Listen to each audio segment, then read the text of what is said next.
Hello student, आज की class में आपका स्वागत है। आप लोग कैसे हो? तो हम लोग हिंदी ग्रामर में क्या पढ़ रहे थे?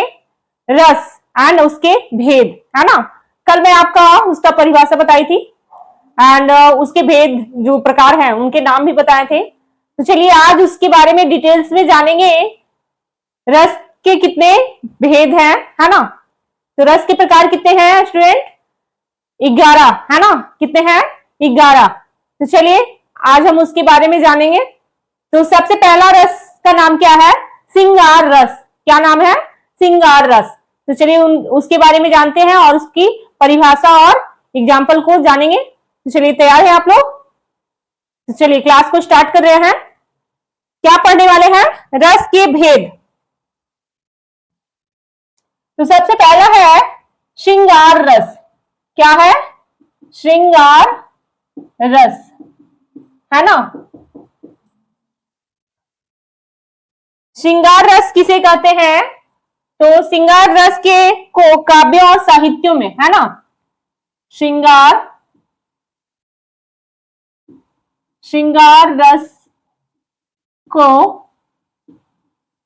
काव्यों और साहित्यों में, काव्यों और साहित्यों में, साहित्यों में रसों का राजा कहा जाता है। क्या कहा जाता है? रसों का राजा कहा जाता है। जब काव्य या साहित्य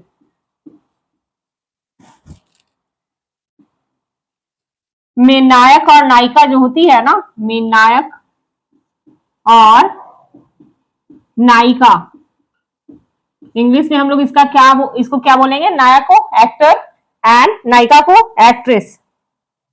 नायिका के मन में एक दूसरे के प्रति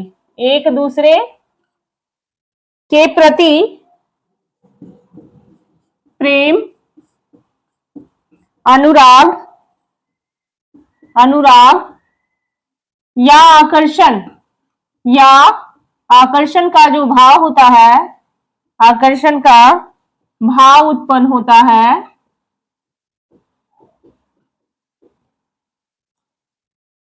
वही श्रृंगार रस होता है। वही श्रृंगार रस होता है ना। क्या? जो काव्यों और साहित्यों में नायक और नायिका जो होती है ना, उसमें उन दोनों के मन में जो एक दूसरे के प्रति प्रेम, अनुराग या आकर्षण का जो भाव होता है, वही क्या कहलाता है? श्रृंगार रस। श्रृंगार रस के भेद। क्या? श्रृंगार रस के भेद। श्रृंगार रस के भेद मुख्यतः 2 हैं, है ना। पहला संयोग श्रृंगार। क्या? संयोग श्रृंगार। जब नायक और नायिका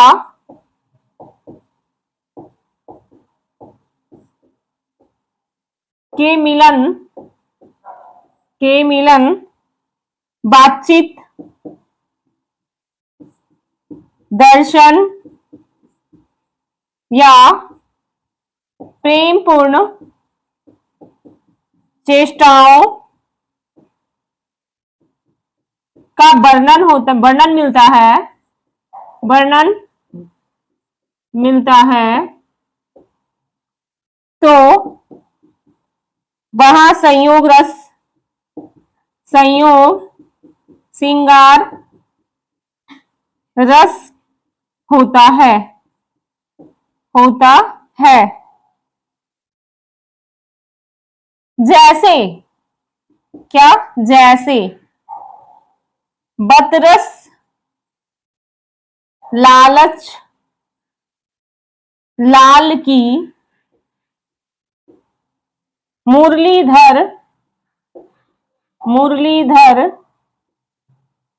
मुरलीधरी लुकाए, है ना। सह सह करे, सोहम करे, भौ हनु, हंसे, दैन कही, दैन कहे, नटी जाए। है ना? क्या लिखा हुआ है? बतरस लालच लाल की मुरली धरी लुकाए, सोहम करे भौहनु, हंसे दैन कहे नटी जाए। इसका अर्थ होता है जहां राधा कृष्ण के बीच बातचीत और प्रेम का वर्णन किया हुआ है ना?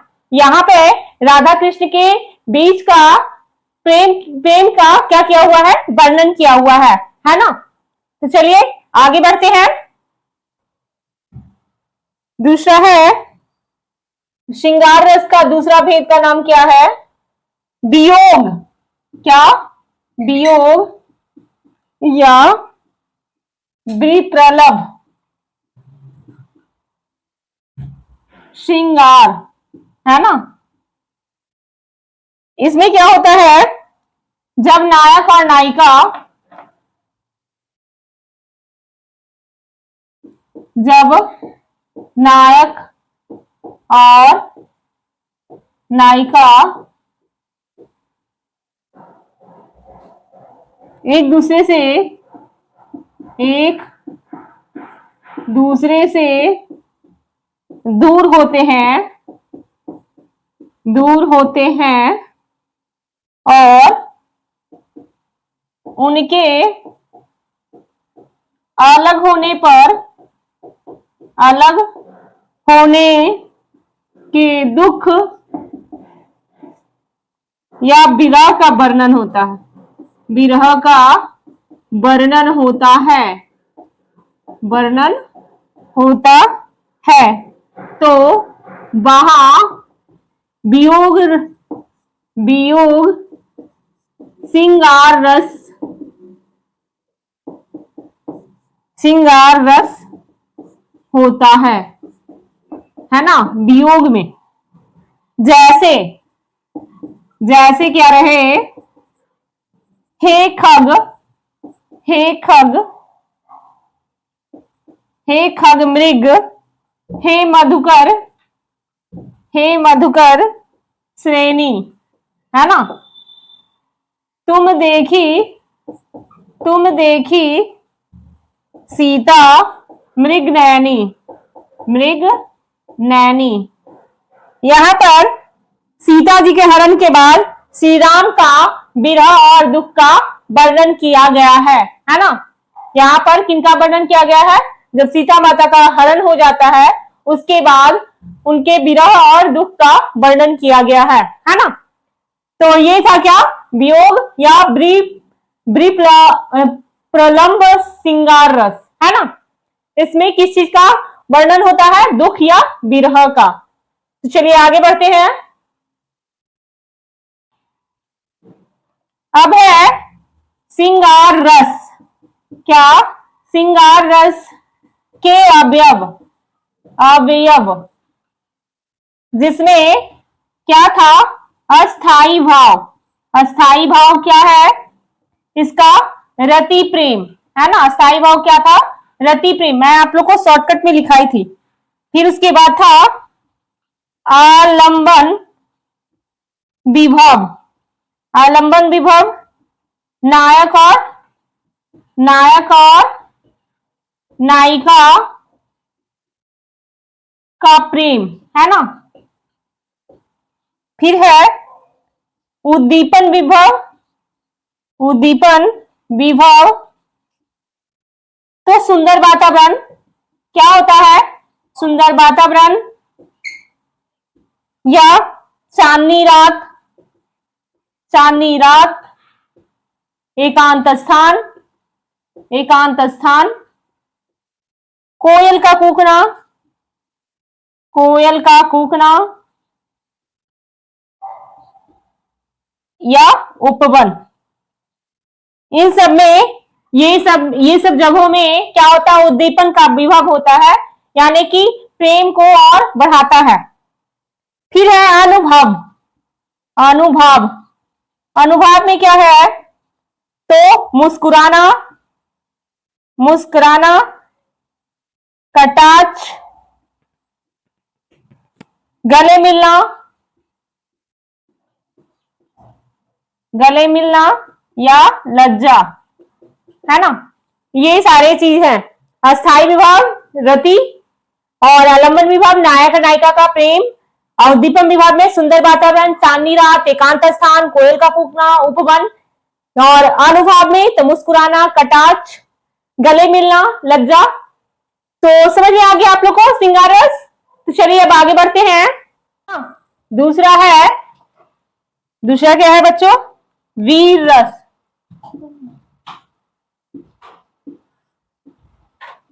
क्या है, वीर रस।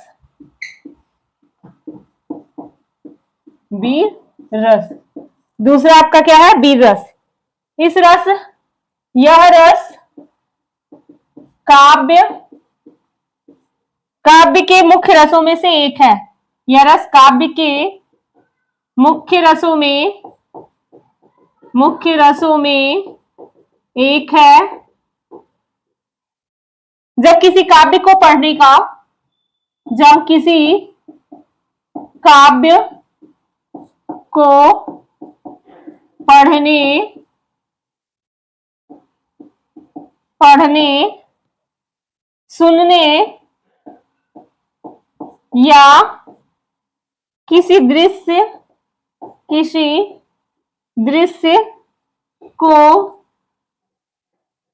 देखने से मन में उत्साह का भाव जागृत होता है,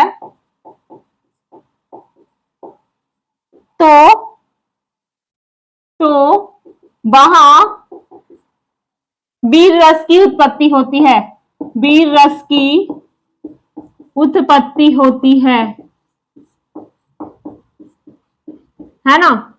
क्या बोल रहा है, यह रस काव्य में सभी रसों में से एक है। यह किसी काव्य को पढ़ने, सुनने या किसी दृश्य को देखने से जब मन में उत्साह होता है ना, तो उसका जो भाव जागृत होता है वही वीर रस कहलाता है ना।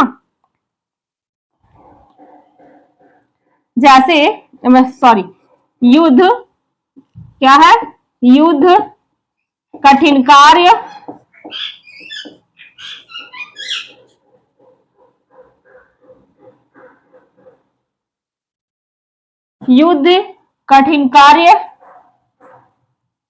दीन दुखियों की रक्षा या धर्म के उद्धार के लिए जब मन में साहस और उमंग का संचार होता है,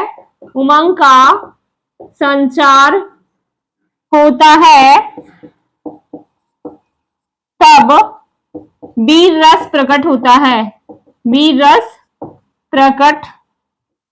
है। क्या कर रहा है, युद्ध, कठिन कार्य, दीन दुखियों की रक्षा या धर्म के उद्धार के लिए जब मन में साहस और उमंग का संचार होता है, तब क्या होता है, वीर रस का प्रकट होता है। इसका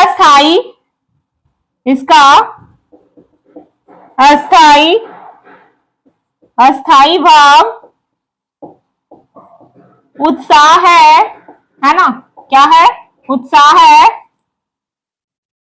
इसके मुख्य अवयव कौन कौन से हैं, तो उत्साह है। दूसरा ये है अस्थाई भाव। क्या है, अस्थाई भाव। दूसरा आलंबन विभव, शत्रु अत्याचारी अत्याचारी व्यक्ति या वह कठिन कार्य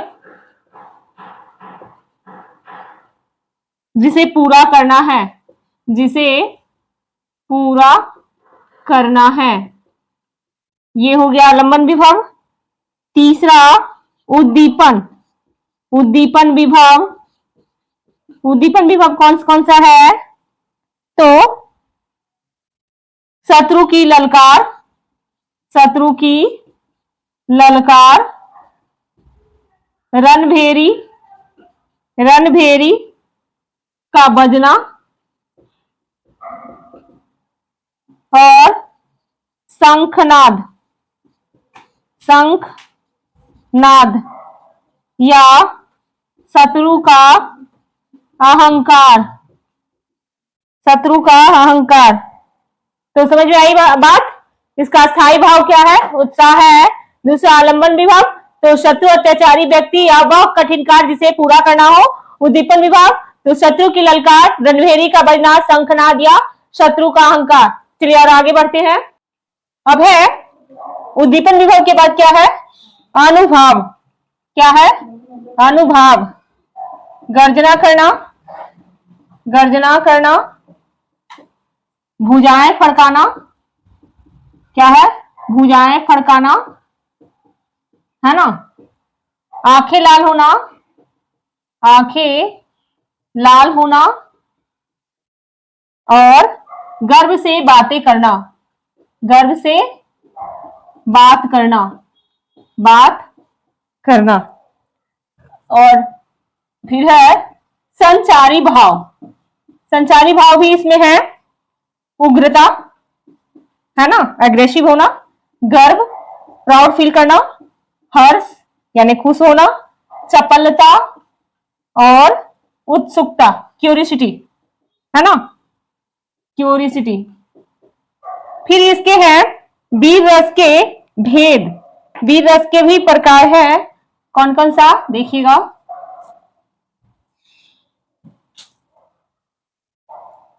वीर रस के भेद। साहित्य में वीर रस के भेद कितने हैं? 4। कितने हैं? 4। पहला है युद्ध वीर। क्या है? युद्ध वीर। युद्ध क्षेत्र में, युद्ध क्षेत्र में, युद्ध क्षेत्र में शत्रु के सामने, शत्रु के सामने वीरता दिखाना, है ना। क्या? वीरता, वीरता दिखाना। दूसरा दानवीर। दानवीर, दान देने के क्षेत्र में बड़ा साहस या त्याग दिखाना, त्याग दिखाना, है ना। ये क्या है? इसके भेद के नाम। युद्ध वीर रस, युद्ध क्षेत्र में शत्रु के सामने क्या करना? वीरता दिखाना, है ना। दानवीर, दान देने के क्षेत्र में बड़ा साहस या त्याग दिखाना। क्या दिखाना? बड़ा साहस या त्याग दिखाना। तीसरा है दयावीर। क्या है? दयावीर, दीन दुखियों, दीन दुखियों और असहायों को दया दिखाना, असहायों को दया दिखाना। और चौथा है धर्मवीर। धर्मवीर, धर्मवीर है धर्म की रक्षा, धर्म की रक्षा के लिए अपना सब कुछ न्यौछावर करना, न्यौछावर करना। तो ये है 4 रस। कौन कौन से? युद्ध वीर रस, दूसरा दानवीर रस, तीसरा दयावीर रस और चौथा धर्म वीर रस। समझ में आ गई बात? तो चलिए अब इसका उदाहरण देख लेते हैं।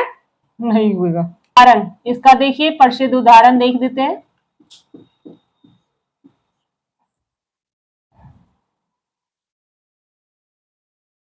प्रसिद्ध उदाहरण में देखिए, आप लोग शायद सुने भी होंगे, बुंदेले, क्या है, बुंदेले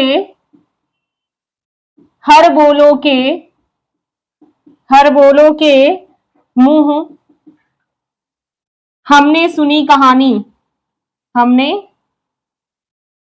सुनी कहानी थी, है ना। खूब लड़ी मर्दानी, खूब लड़ी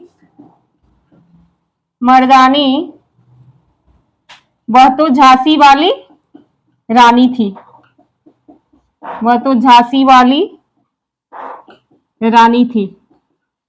ये क्या है? ये वीर रस है ना। क्या है?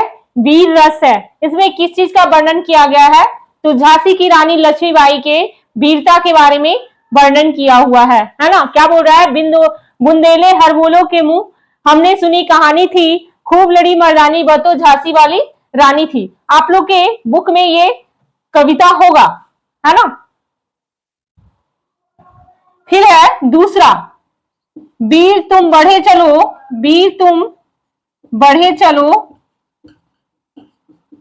धीर तुम बढ़े चलो, धीर तुम बढ़े चलो, सामने पहाड़, सामने पहाड़ को, सामने पहाड़ हो, सिंह की दहाड़ हो, सिंह की दहाड़ हो, है ना। तुम कभी रुको नहीं, तुम कभी रुको नहीं,